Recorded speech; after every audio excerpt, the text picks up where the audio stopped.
Hai, Assalamualaikum warahmatullahi wabarakatuh. Terima kasih sudah membeli perangkat regulasi emosi untuk anak. Nah, aku buat rekaman ini karena sangat menyadari kalau seberapa bagus pun perangkat itu tidak akan berjalan dengan baik ketika kita belum memahami apa itu sebenarnya hak emosi pada anak dan bagaimana cara menyikapinya. Semoga aja bisa menjadi bekal kita untuk menemani anak dalam regulasi emosi ya. Perkenalan, nama saya Ivi Lutbia, Mom, Train and Childhood Development, seorang ibu dari 2 orang anak, yang mempunyai latar belakang pendidikan diploma in Nursery Teacher Training, dan menjalani pelatihan Early Childhood Educator. Nah, sebelum kita berangkat ke perangkat regulasi emosi, sebenarnya emosi itu apa sih, teman-teman? Nah, ini ada salah satu kutipan menurut Daniel Goleman.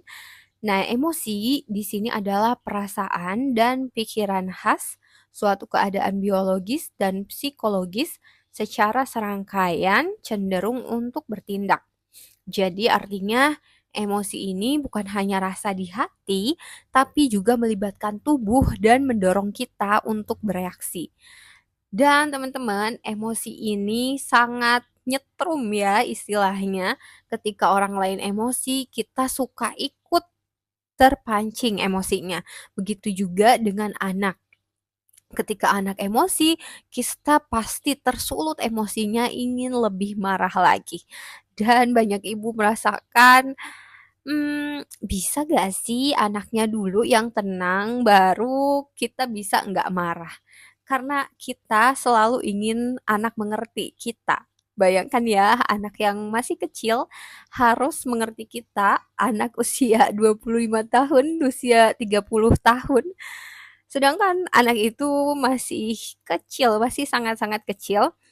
Anak usia 2 tahun ya, baru hidup 2 tahun di bumi, tapi kita ingin anak kita itu mengerti kita. Kita ingin anak itu berhenti nangisnya gara-gara kita marahin. Atau kita alihkan nangisnya, seperti itu. Karena itulah yang sering terjadi di kalangan kita, para orang tua. Nah, jadi sebenarnya boleh gak sih anak ini menangis? Seperti tadi yang diceritakan, kalau menangis itu adalah bagian dari ekspresi emosi. Jadi boleh nggak sih kalau kita mengekspresikan emosi kita? Tentu boleh ya teman-teman, sangat boleh. Apalagi nih anak-anak itu kadang belum bisa berbicara, mengungkapkan apa yang dia inginkan. Jadi emosi itu jadi menangis itu sangat boleh karena bagian dari ekspresi atau luapan emosi kita. Luapan kekesalan, kekhawatiran, luapan sedih. Masa kita sedih nggak boleh nangis ya? Masa kita kecewa tidak boleh, tidak bisa memainkan sesuatu, kita kecewa nih, kita nggak boleh nangis.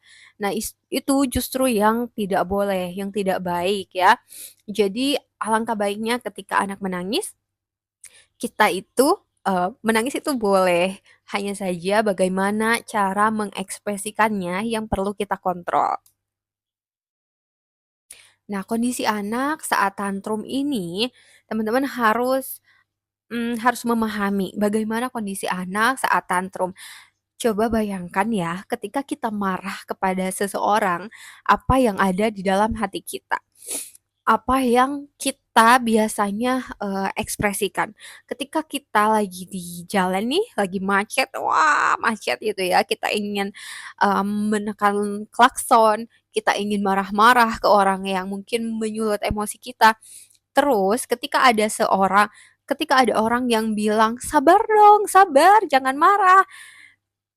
Kita bisa sabar nggak? Rata-rata sepertinya nggak bisa ya. Ketika kita marah, terus kita disuruh sabar, itu tidak enak, rasa yang tidak enak kita rasakan. Begitupun dengan anak. Ketika anak marah, ketika anak tantrum itu dia sedang tenggelam dalam emosinya sendiri dan dia meminta bantuan untuk menghentikannya, alias untuk meregulasinya.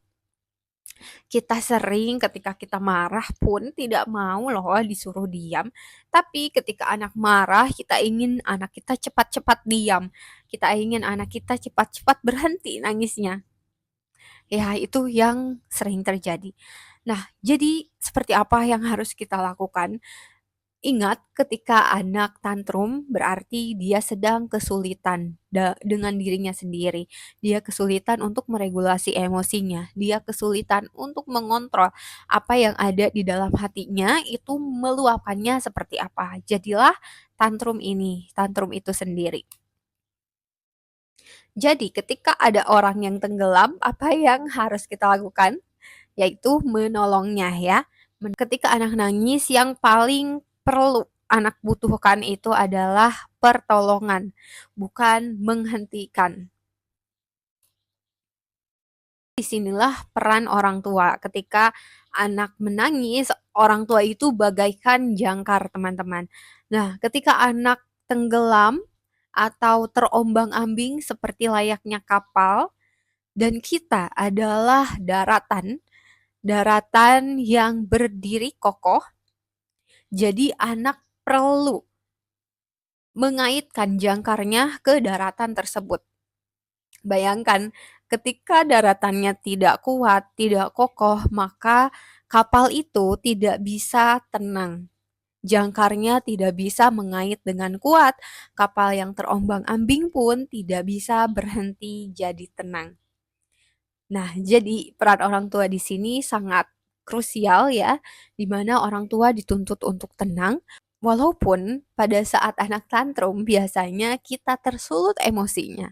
Karena emosi itu nyetrum ya, jadi kita tersulut emosinya untuk marah balik, untuk marah kembali, untuk mengambil anaknya, untuk memberhentikan anak ketika nangis. Nah, ini yang terpenting ya.